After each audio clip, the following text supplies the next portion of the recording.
Mahigpit ang seguridad na ipinatutupad ng COMELEC at kapulisan sa pagbiyahe ng mga balotang gagamitin para sa darating na eleksyon. Ang unang batch ng mga balota patungo ng BARM. Si Isaiah Mirafuentes ng PTV sa Balitang Pambansa. Nagsimula ng ibiyahe kagabi ang mga balota na gagamitin para sa Hatol ng Bayan 2025. Mula sa warehouse ng COMELEC sa Santa Rosa, Laguna, ang unang batch ng mga balota ay dadalhin sa BARM. Silyado at nasa loob pa ng waterproof boxes ang mga balota para masiguro na maayos na dumating sa presinto. Mahigit sa 3,500 na bundle ng balota ang ipinadala kagabi. Sakto ang bilang ng balota, parehas sa bilang ng mga botante sa rehiyon. Walang labis at walang kulang. Kung ano yung naka-assign sa bawat presinto, yun na makakarating.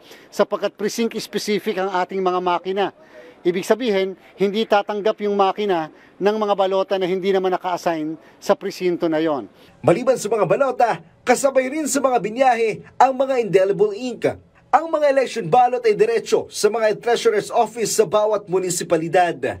Inform all political parties, inform all the candidates, inform all the citizens armed and cause-oriented groups doon sa area na padating na yung mga balota ng ganitong araw sa opisina ng treasurer. Pwede sila magpabantay, pwede sila magpa-observe. Nakabantay ang puwersa ng mga pulis habang nasa biyahe ang mga balota para masiguro ang seguridad.